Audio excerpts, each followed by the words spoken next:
What do you want? I'm in the middle of a podcast. Leave me alone. This guy who really is, I think, a bad guy. Russell, I think you are a bad guy. I'm not going to sit here and tell you what you want to hear. I'm going to tell you what the truth. I don't want him knowing where I live. You can hate Russell, but one thing you cannot take from Russell is his ability to play that game. I ain't finished playing just yet. Welcome to the Russell Hantz Show. That's it, guys. Survivor is over. And we have Cody Dunlap from MTV Stranded to go over what happened. Because, Cody, the reason I wanted you on here and not a regular Survivor is because there's a lot of controversy with the winner this season. And anybody that played Survivor usually wants to play again. And, you know, I might even come out of retirement. You never know. But the thing is, I say what I see. It has nothing against anybody else, but we're going to go, we're going to go with it. We're going to say what we think, what we've seen, and other survivors, they don't want to say what they've seen or what they think because they might have another shot to play. So they're not going to be like, oh, well, I think it was rigged or I think it was this or that because they might get the opportunity to play again. So nobody wants to actually say that. This is perfect, man. This is the perfect combo because, one, you just don't give a shit, which is great. And no, I do. You're pretty much the only one. I do give a shit, and, and I may play again. But the thing is, I call a spade a spade.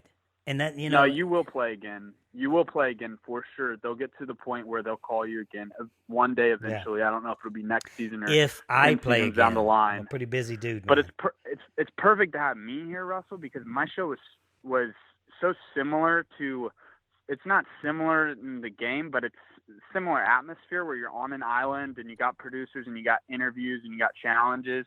I basically know what happens on Survivor, and I can't talk about what happened on Stranded, right. But I can talk about I what I think happens on Survivor, which I can guarantee that it's pretty damn accurate. Okay. So it's a pretty awesome position that I'm in because I don't have to worry about saying stuff that happened on Survivor because I've never been on Survivor, but my experiences on Stranded, they translate over so well to I see exactly what's happening every time I watch Survivor. It's almost not even as entertaining anymore when I know all the stuff I know. But okay, so what we're going to do is we're going to go back, and we're not going to just go crazy right off the bat. I want to talk about a couple of the contestants that we almost completely forgot about. I mean, did you forget about Alan Ball? It's like, wait, wasn't he on last season? You're getting into characters that are freaking.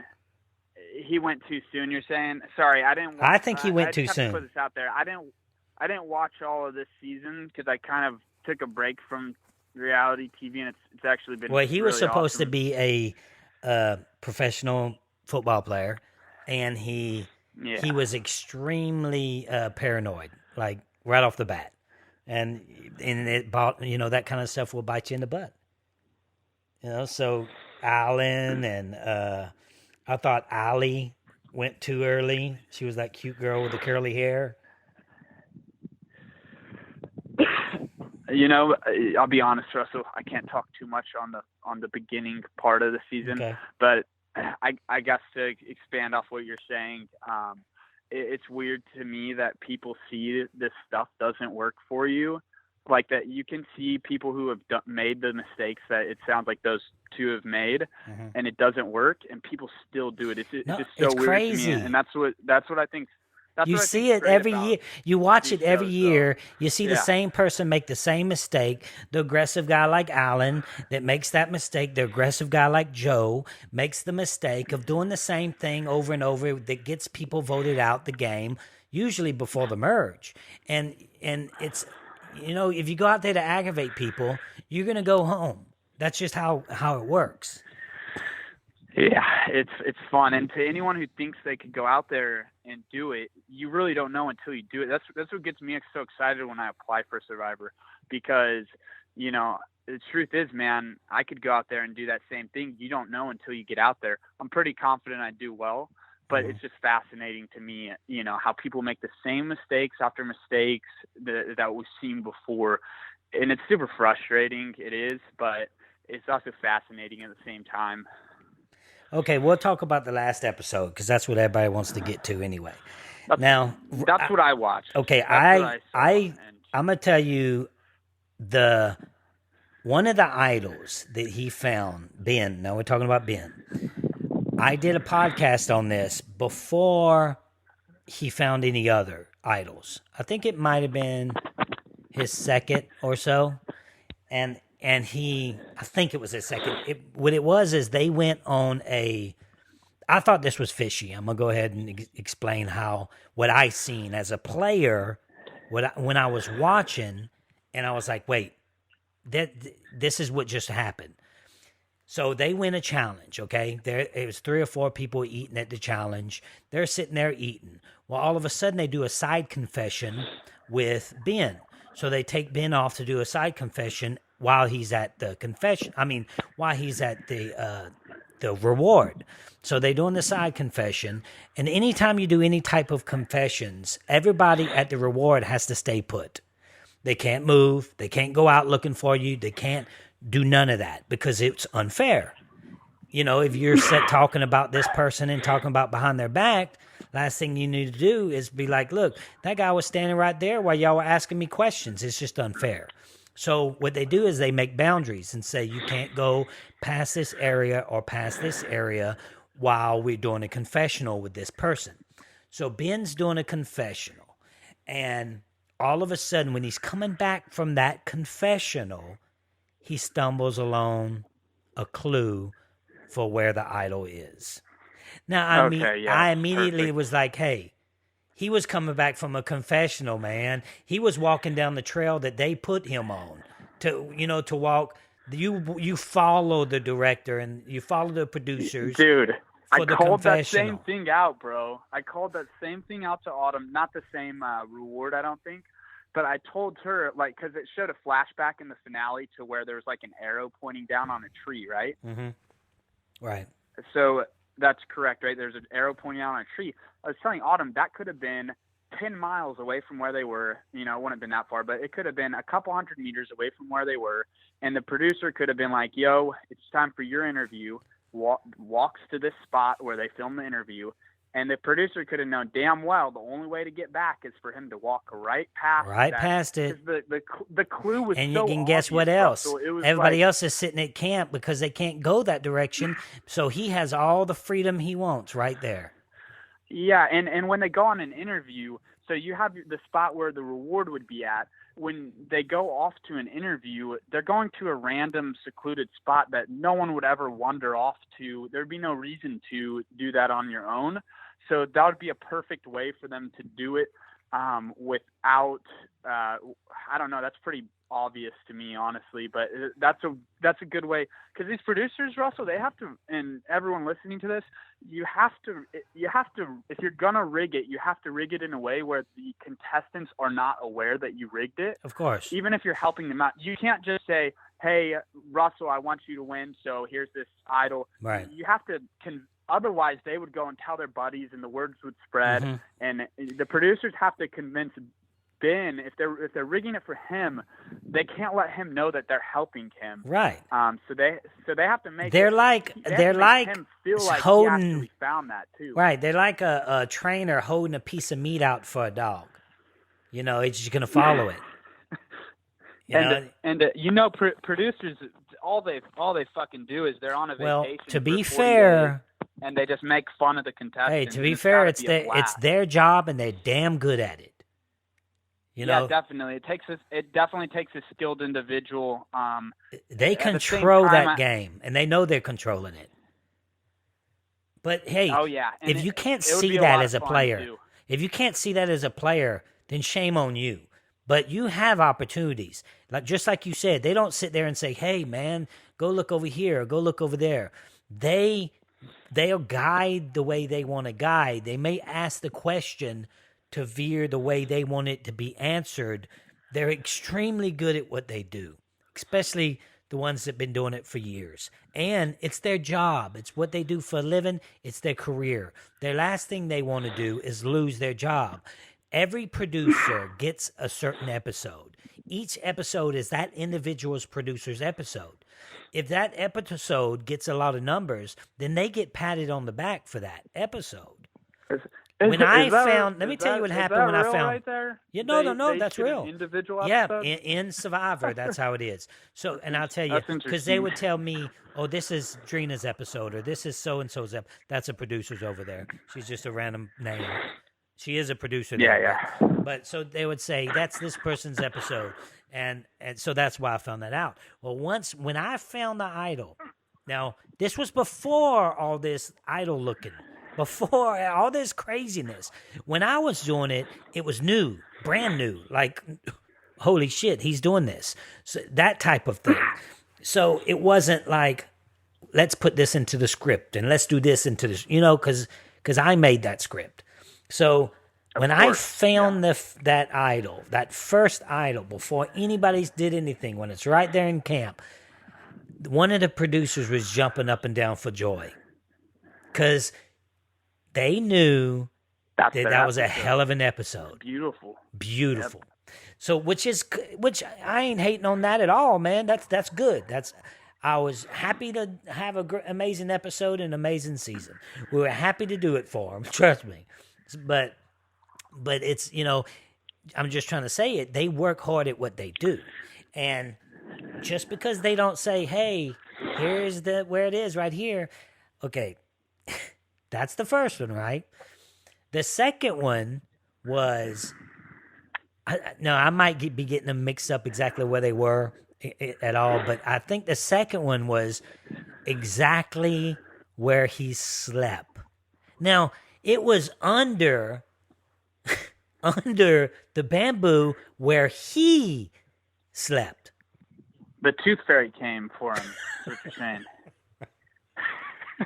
Was it because he was so dumb? Was it because production was like, he is just not going to find this. He's too dumb. So let's just make it to where. Put it under his pillow.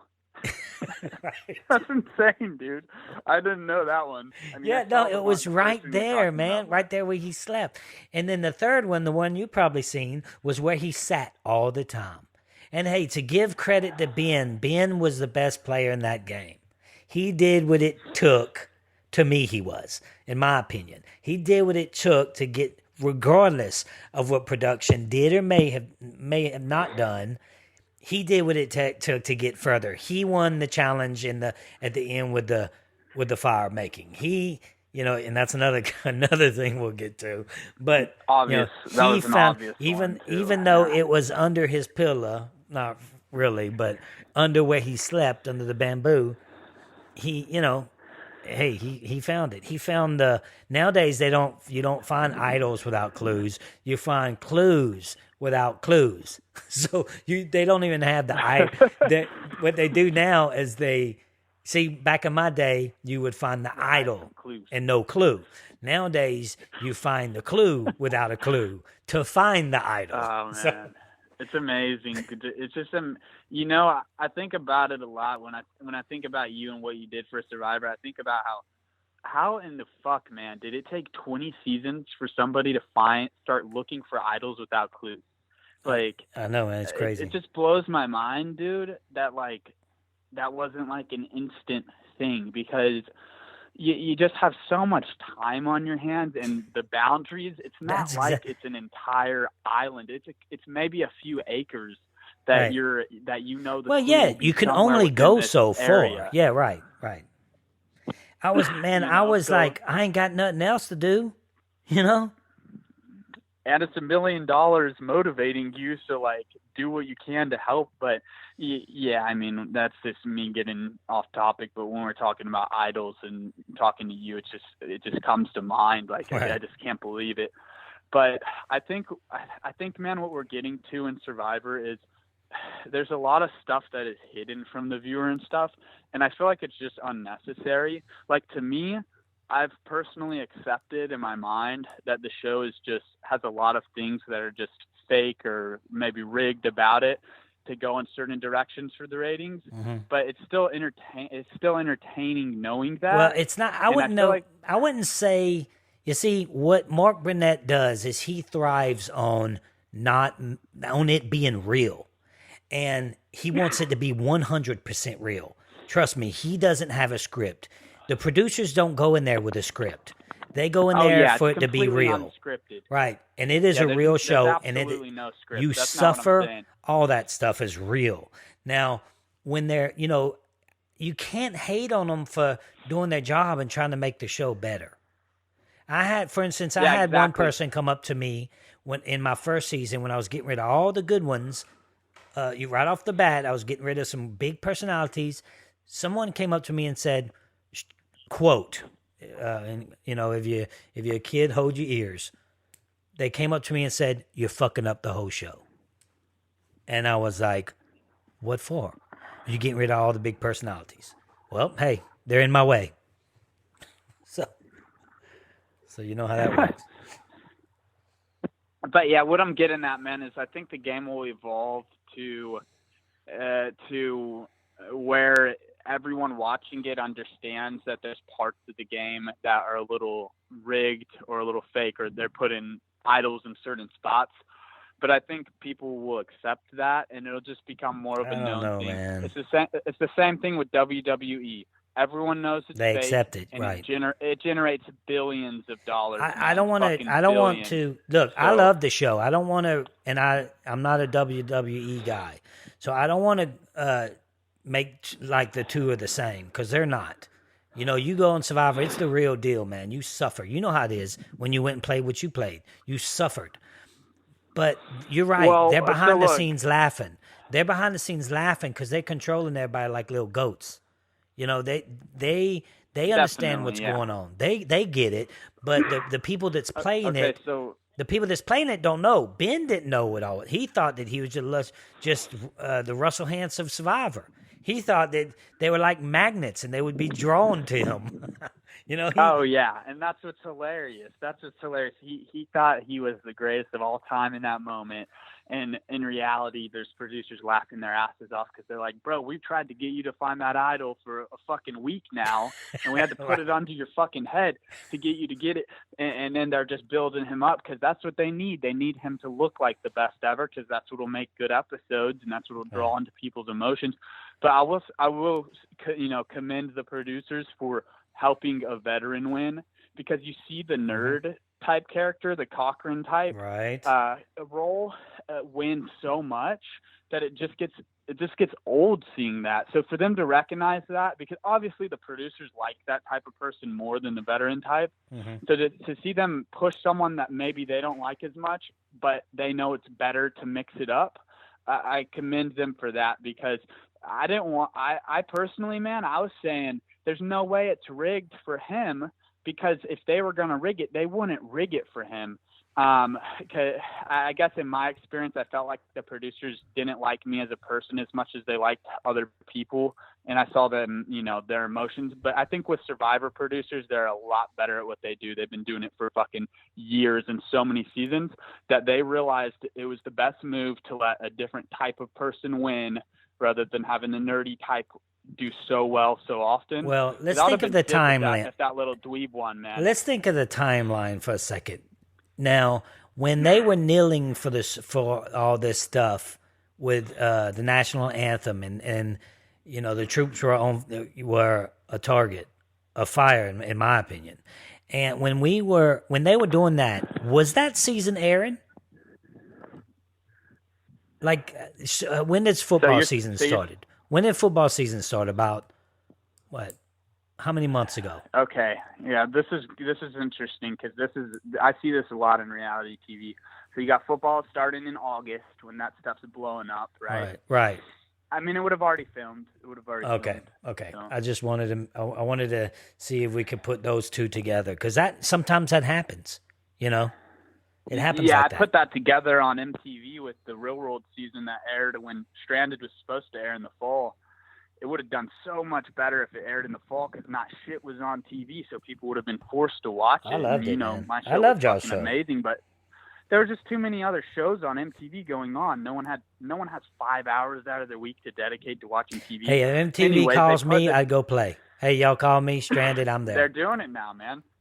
They're calling CBS people now. So hey, that would be some fun. I'm not playing all that other stuff though, man.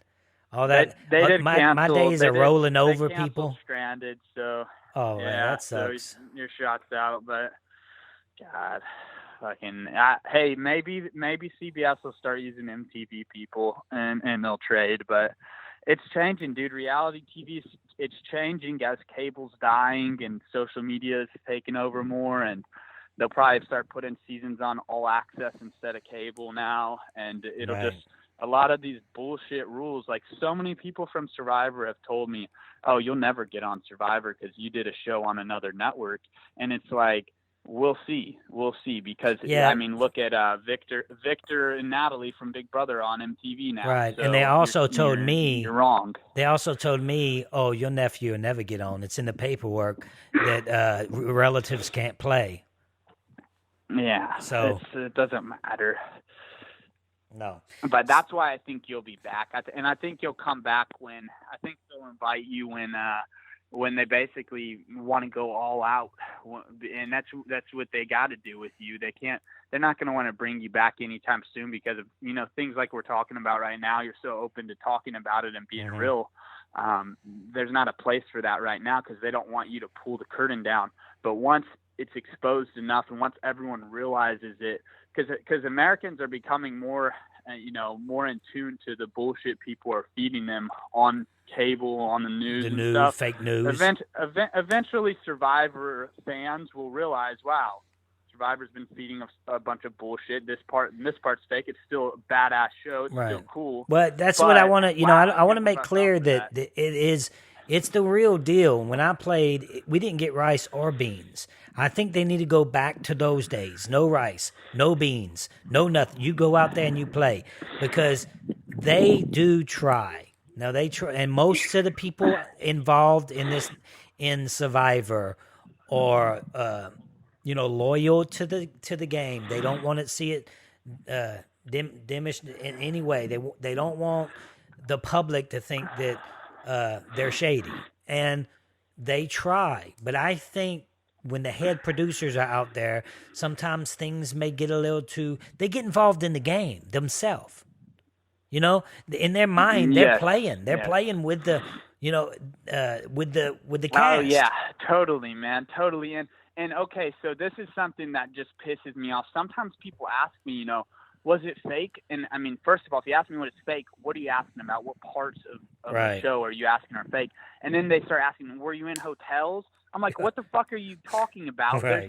There's no chance that Survivor's putting people in hotels, unless it's some sort of crazy emergency. Like we're not talking about that type of fake. I'm not saying that it's fake at all. That part is real for sure. I mean, you see the people losing, 30 pounds in some cases. You see people losing insane amounts of weight, over a pound a day. Obviously, they're sleeping outside and they're starving. Yeah, this is the parts I question, Cody, and I'm gonna ask you the question. And if you don't question this, then you're ignorant.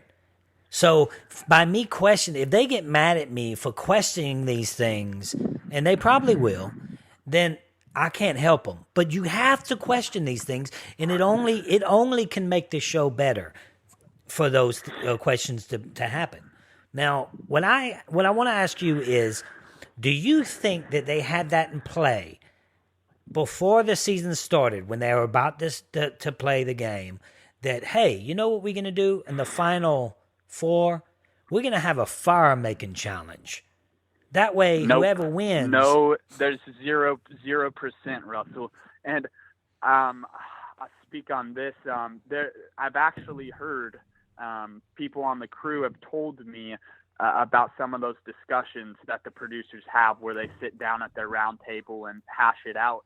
But some of these twists could have been created, a day before they happen.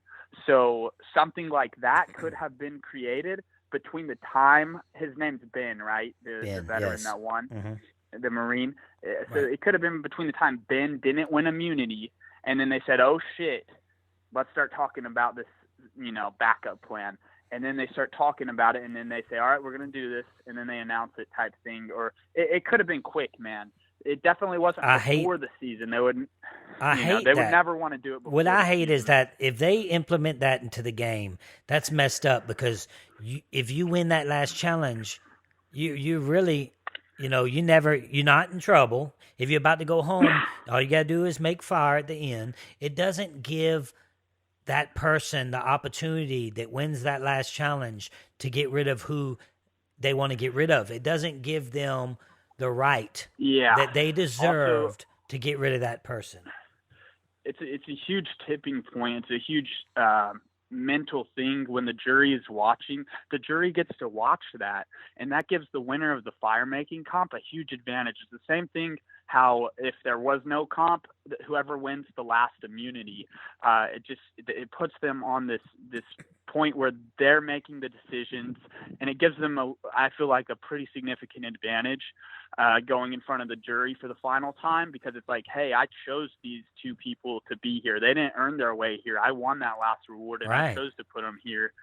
And we saw. I think Big Brother Paul. It was not Paul who won the HOH. It was Josh, and Josh won the show. I'm not saying he won the show because he won that last HOH, but it gives you. It looks so much better when you're sitting there because you won that final comp, and it kind of sucks for the person who won. You're right, man. The final immunity, because she was robbed of all that momentum and all that glory that winning final immunity gives you at final tribal. That's a good point. Ben got to do. That's a good point. Because Chrissy sitting there saying, "Ryan, the only reason you're here is because I chose you to come to not make fire because you're too weak to make fire." So that takes him out the equation right off the bat. Because it's like, well, Ryan, you wasn't even good enough to make fire. She chose you to be sitting next to her. So it's messed tough. up. I don't like it. And it shows the jury. It shows the jury what you just chose. So it shows that Ryan was put in that spot. Yep, and also the younger kid I gotta say this before we I gotta put this out there, that younger kid that lost the fire making comp. Yeah, Devon. I only watched the last episode, but that dude pissed me the hell off throughout the whole finale. First of all, breaking the flint, you're a complete dumbass. You should know how to make a fire with flint before you even step foot on the island. Right. Then once you've been there for fucking weeks, you should be a pro at it. I'm practicing. so good at starting fire with the flint, it's ridiculous. And most people should be able to have it down pretty easily too. It's not rocket science. And then dude, he gets his ass whooped in the fire making comp. And I know sometimes those comps are edited for where it looks close, but I mean, he didn't even have his shit even near, getting going. And then he has the audacity to act like he's some fan favorite when he steps on stage and he talks with Jeff live. And he says, little kids come up to me and they look up to me. Like, give me a fucking break, dude. That doesn't happen. And he made that up. And that's just bizarre to me. But that dude just pissed me off. And I hate people like that on these shows because there's just no passion there, man. I mean, his will to win was at just such a low level. It makes me fucking sick that you're that close to $1 million and you go into a fire comp and you're going into it and your opponent doesn't know, and you get your ass beat that bad where you didn't even have your flame going. Like, I thought that he dude was. Is what's wrong with America? Yeah, I thought at the end of it, I thought that he started playing at the end of the game. Now, when it comes to the making the fire, you're right. Before you play Survivor, you should be able to make fire. In your sleep. They got people that play this game that's never even touched the flint. Still, they go out there, they play Survivor, they never even touch the flint. It's like, wait, you want to play Survivor and you ain't trying to learn how to make fire? Guys, practice, all the time, because it's $1 million. That's $1 million fire making challenge for Ben. Yeah, people don't understand, man. They don't understand opportunity like that. It's ridiculous. But that's what makes it entertaining too. Watching complete dumbasses. If you had everyone out there that was a great competitor, it wouldn't be as entertaining as if you had a bunch of dumbasses and a quarter of them really good competitors. Well, so, were you okay with the winner? But it's yeah, of course. I mean, of course. It is tough to see like the blatant like moments where it's like where he found that clue where it was drawn on the tree, and you did a great job of explaining how that could have easily happened, and I'm glad we got that out there. And the fire making something that everyone sees. We don't need to explain how that's obvious, but it's tough. But I am glad that the jury gave it to him because it seemed like they weren't going to. And I know, in the final plea to the jury, they have to edit it to where it throws us all off. But I'm hoping it was just the edit, but it seemed like Ben had a really dog shit performance when he was pleading to the jury. I mean, he could have made some great points that he didn't really make any great points, honestly. It was very weird. And the jury was kind of begging him to saying, give us a reason to vote for you type thing. Yeah. And Ryan, Ryan didn't do a damn thing, and he was sitting there acting like he did it all. At least he was like, I did this. And I was like, what? It had to have been the edit. They had to have just edited. And if you don't understand the power of editing, which I'm talking to the people listening now, it's insane, guys. I mean, when I watch my show is when I thought I knew, but when I watched myself, I really learned, because you see bits and pieces of it where you're like, hey, I made that face of like shock, but I made that face like on day 7, not day 2. Stuff like that, where, they get these clips of you doing things, and it's nothing wrong with it at all, but this is just how, you can explain that final plea to the jury where it didn't make any fucking sense, because Ryan looked like he did really good. And all it is, they take these facial expressions of you, whether it's sad or happy or shocked, and then they can piece it all together however they want. Right. But it looks like Ben didn't do a damn thing to help his case in that final tribal. So I actually thought he wasn't going to win after that. So I did fault. The edit did get me, but I'm happy with how it turned out for sure. Yeah, I thought Ben deserved the win. I think that I think we all root for the underdog always. And him being a military guy you're right, man. It's a little shocking that CBS was pulling for, a military guy. It just, that's, because you have a bunch of left wing liberals controlling the show. Exactly. So all the people that make decisions, for anyone who doesn't know, they're all liberals. They're all Hollywood from California. So they would rather help someone who thinks that way with them, which is completely wrong. But it's just the way it is. And you see it in certain professions. If you work for the news or something like that, you work in education, it's going to be like that. Mm-hmm. But Russell, what's starting to happen is these networks are realizing cable is dying, and we're fucked if we don't adapt with it. And it's good to see, man. It's good to see that they're trying a little bit. It's taken them a while to hop on this ship. But them doing that is them saying, I'm putting my feelings aside and I'm going to do what's best for the show. Yeah. And that's what it's going to take for them to invite you to get back on that show. For them to call up Russell Hantz to be on Survivor, it's an obvious they're going to have to eat some crow. It would be everyone. There would be so many people. Right. There would be so many people that would watch Survivor for the first time in 10 years, in 5 years, in years, just to see you play again. But it's going to take the producers to put their egos aside, the network to put their egos aside and say, look, man, we're going to fucking have him on. We're going to make millions of dollars, and we're going to pay him, a sliver of that. They're not going to pay you shit compared to what they make off of you. Right. and then it's going to be the most watched Survivor season in the years when they do it. But I think that day's coming. It's only a matter of time. Dude, And I'm starting. I'll watch that season. Man, I'm doing so much work contracting. I mean, with Hurricane Harvey, I'm working with this huge company, and I'm about to leave this to go to different states, Dallas and Arkansas. I mean, man, I'm gonna be a busy person. I don't know if I would jeopardize what I have going on to go and let them slap me around on an island. It's really tough because people like me and you, I'm an entrepreneur. I'm selling shit on eBay. Man, I want to know a little bit about that too, a little bit. Yeah. I'll close it out with I'll plug my shit, my social media. And stuff. I gotta know that. All right, so I think you would go play because I mean, Survivor means so much to you and it's beautiful. And I probably couldn't turn it down either, but some people ask me, that so many people DM me like fucking on a daily basis.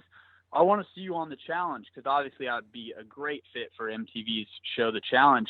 And I try to explain to them, and I'll explain it to the listeners for you because you saying that a lot of listeners are probably calling bullshit right now at home, but it's the truth. You go out there, you get absolutely slapped around, manipulated every day. The edit could make you look like a complete asshole or a complete idiot when you were the opposite of that. And and you're not guaranteed jack shit. They could find a way to fine you, or they could find a way to not pay you your money. So none of it's guaranteed. Even the prize, Russell.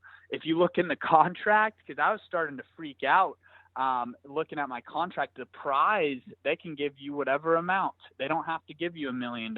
They can say, oh, here is $100 in a Tonka truck, and we've deemed this Tonka truck worth $900,000. Right. And Mark Burnett's not like that, man. He don't roll like that. He's a pretty honest guy. Survivors, I know.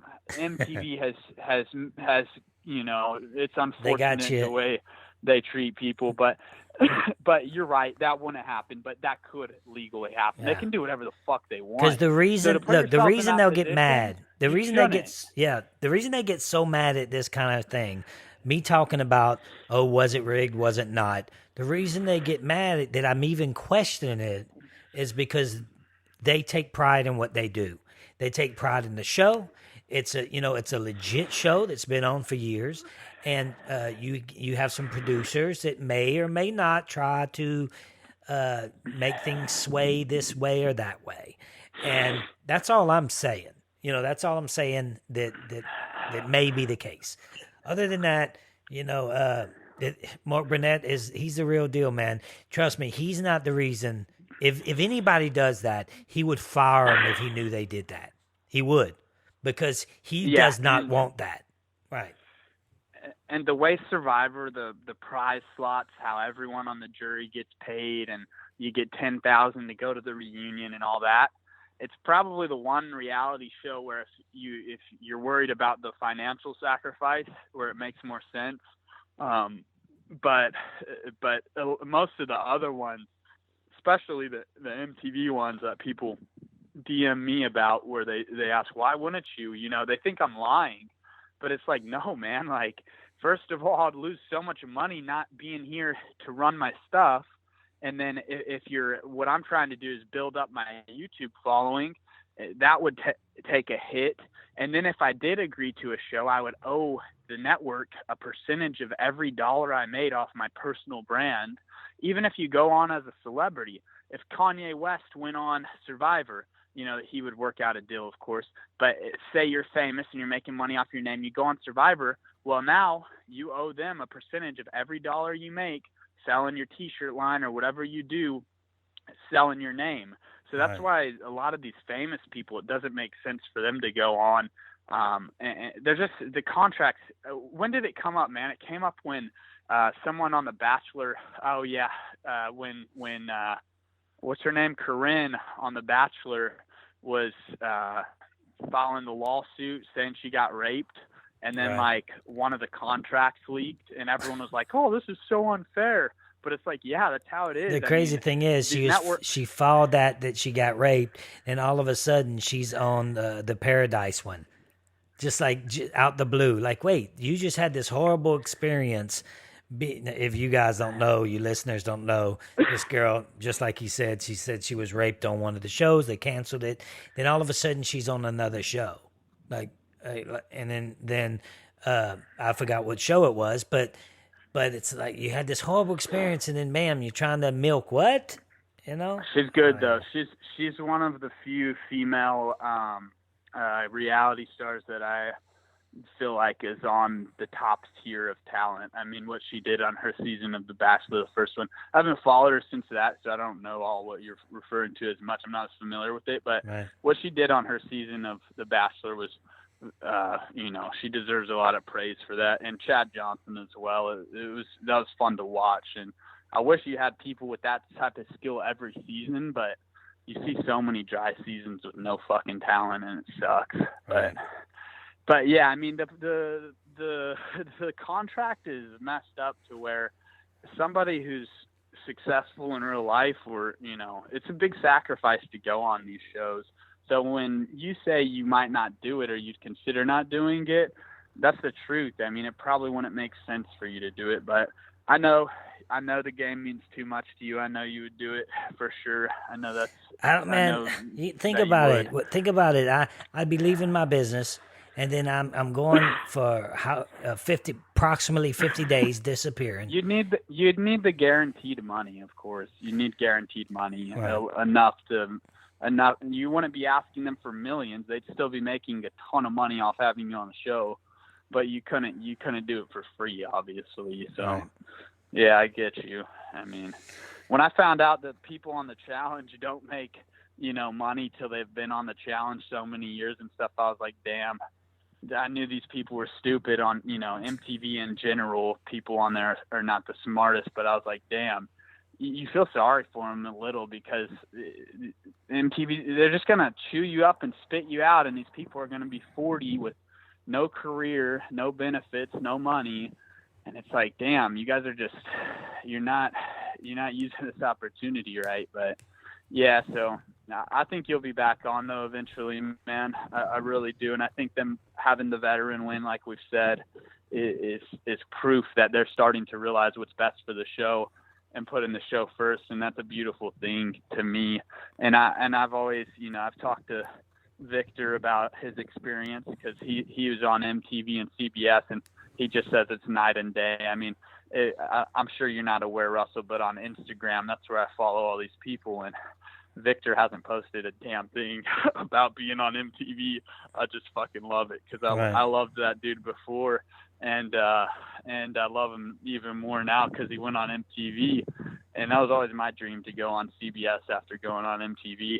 And to see him completely disown MTV, it's really fascinating to me. And it gives me hope, because if I can weasel my way onto a CBS show, I feel like it's going to be a good experience. But we'll see. We'll see, though. Yeah, man, it is what it is. And, the season started getting better. It started off a little slow. The last 3 or 4 episodes, I started getting into it. They actually started playing the game, and I appreciate that. And, congratulations to Ben on his win, because it was a big one, $1 million. I support the military. I thought it was a wonderful thing what CBS did, bringing out his buddies like that. I like that, man. That was cool. You know what, though? I always bitch about the feel-good story in the end, and they had to make the PTSD thing their little feel-good twist. And I'm like, just for fucking once, do not bring out a feel-good story when you're making your case to the jury. Don't even use that. It's not part of the game. Use what you did within the 40 days. Don't tell us about what's going on. But you can use it. You can use it. But you, as a jury member, have to be like, listen, I don't care what your life is outside this game. I only care what you did in this game. And you're right. You should be judged on what you member and just roast them. You should be a jury. I just hate it. Yeah, you should be judged on what you do in the game, not I hated that, man. And we'll go ahead and talk about this a little while. I was like about to cut my own throat when they started talking about how these fools, you don't know me. Oh, you didn't know me. You don't know nothing about me. Like, it's like, Everybody's talking the social game. Everybody is worried about you didn't care to get to know me. You don't know nothing about me. Yes, I do. I know this and I know this about you. I know so fucking what? Play the game already. Oh man, You know what I mean? It's fascinating. I was You like, know man, bro? what are y'all I told doing? you this when I was watching it. I told you the jury. We got to talk about how fucked up the jury system is in Survivor. You know what happens in America when you get jury duty? If you have a bias towards the fucking case, if it's about somebody, molesting a kid and you've been molested, something like that, they don't fucking give you that case. So these jury members are so brainwashed because they have their personal feelings tied to everything. It's just so corrupt, man. I mean, the jury could make the dumbest decision or they could get it right, luckily, but it shouldn't be that way, man. Survivor should, Insane, I don't want to say put it in the fans' hands because then it would be a rigged election. Yeah, but right. have a panel of maybe you do the past winners. It's Well, like I always say Heisman give a Trophy type percentage to the fans. Just give a 10% thing. something like that. But then, Russell, the percentage will get rigged, and oftentimes it'll be so close that the percentage that the fans are given will be enough to sway it. Yeah, and anytime they do something like that, you have to show it. You have to show the percentage move. You can't just say, let's have a season where y'all vote the players. And then all of a sudden, nobody gets to see the poll. Nobody gets to see the poll, but you have a whole season on, this is what you guys voted in. It's like, wait, where's the poll? Big Brother, man. And then all of a sudden, it's like everything matches. All the, everything. They got 2 blacks here. You got 2 whites here. You got 2 Orientals here. Like everything matches. Like a perfect world. It's yeah. I don't like the polls, but I do think if you built a committee of an odd number where it's like 27 people, or maybe you pick one person from pick the people who watch the shit out of the show. Like for Big Brother, Evil Dick would be perfect because he watches the shit out of it. Rob has a podcast, all his fucking people that watch the shit out of the show, and that's their life. Let them do it. People who write blogs on the show, get a panel to vote for the winner, and that would be awesome to me. But I guess it's kind of tough too, because then you could have people paying people for votes and shit like that. But it would have made me sick to see anyone but Ben win. right. And the outcome of your situation has made me sick. Obviously, I'm sure you feel worse about it, but Right. it makes me sick sometimes when I really think about it. Right. Because that's $1 million. That's somebody could put their heart and soul out there and earn it. But that's the And thing with me, because man. of some bullshit on the jury, man. The thing is with me, man, and I don't talk about this much. When I lost it the first time, it cut deep. It was like, you know why? Not because I'm so bitter. It cut because I tried so hard. It cut because I gave it my all. Like I poured my soul out, and I did whatever I had to do. I lied, to cheat, steal to get my way to the end. I did what I had to do to get to the end. And then when I didn't get the trophy after I won the game, then it was, it really hurt. It's like, it's a Super Bowl game, and you scored the most points, but they gave the trophy to the other team. That's how I felt, It's insane, man. It's insane. But Ben, I know you're listening because I know you think he's listening, right? Oh yeah, he's listening. He's for sure. Put the money in the stock market. Yes. That's all you got to do, my man. And don't touch the principal. Just shave off the interest that it brings if you need some money. And bro, you'll have tens of millions in a couple decades. Yeah, going off of that, man. I seen this little thing, this little YouTube. Just get off of Survivor just for a second before we end the show. And you're doing stuff like you're buying stuff. Now, I'm curious about this type of thing because I'd like to get my girls to do it. And I would give my girls $500, say, here's $500. I want you to start your own business. I like that when somebody gives the initiative to do something like that. So I'm like, I want to get my girls involved in this kind of type of thing. So tell me exactly what it is because you said your girlfriend started with $100, a week or so ago, and now she has $700-800, just like that. Over 6 weeks.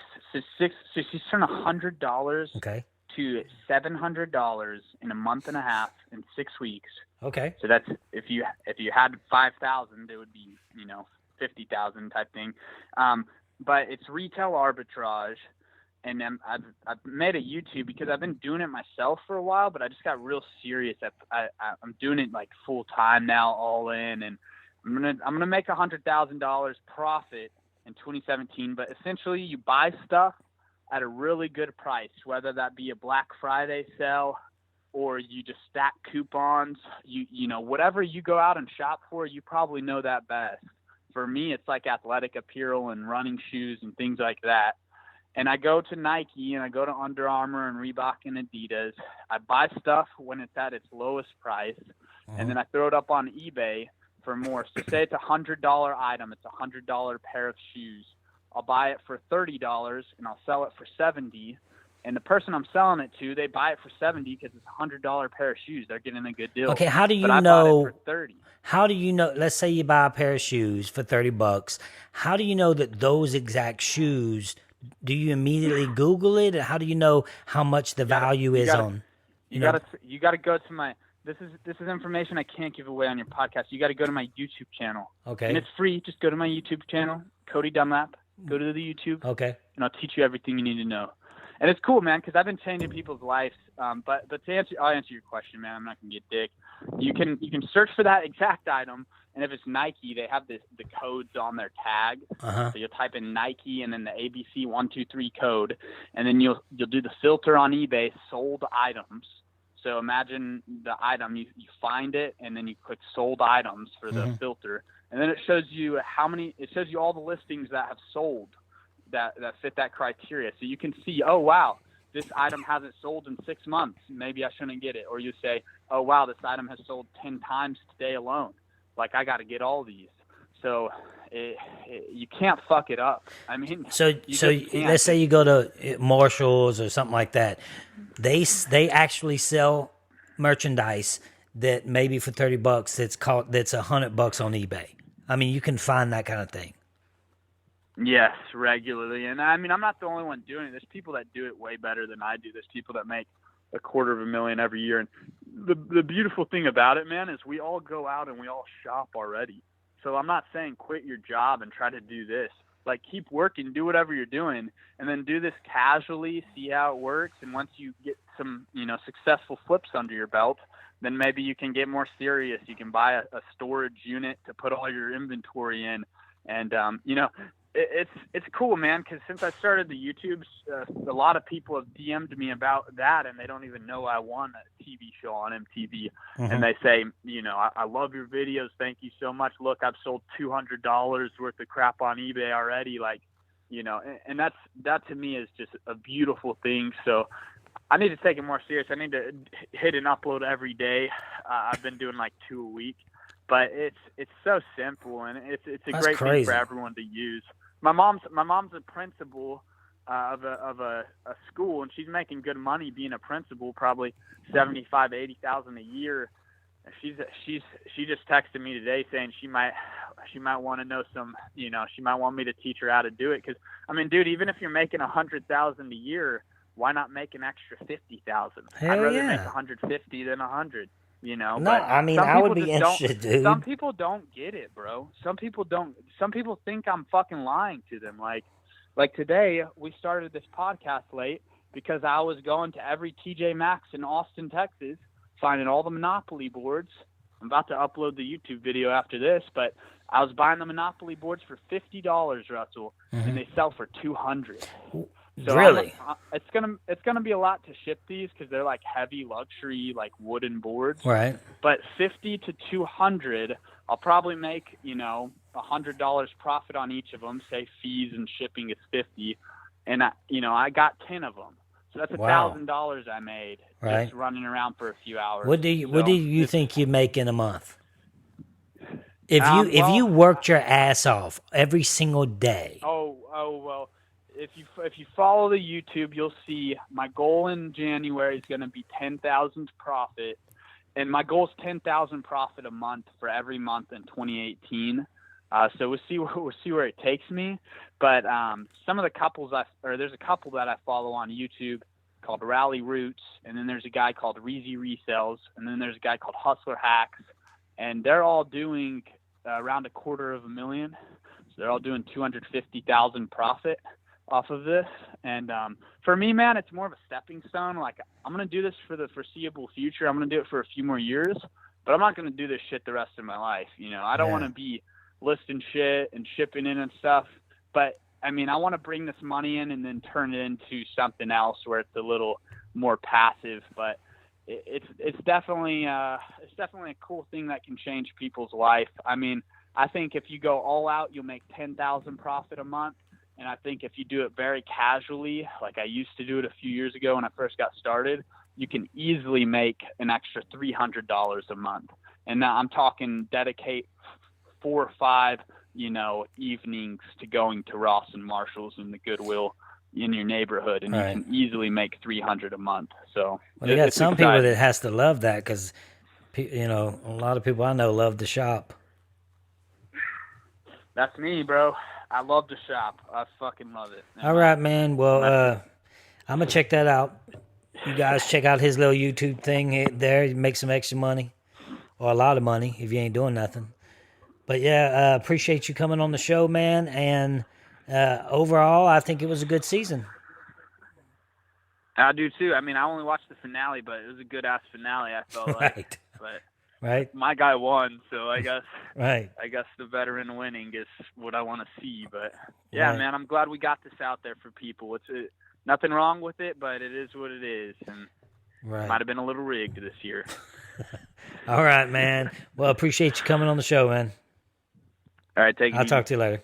Become a patron and get more content and bonus episodes, including video commentary of every episode of Survivor Samoa, weekly episodes of Whining with Wine, and you can become a patron for as low as $5. $5 gets you Russell's Alliance, $10 and you become a game changer, $25 and you're a legend. Go to patreon.com/RussellHance.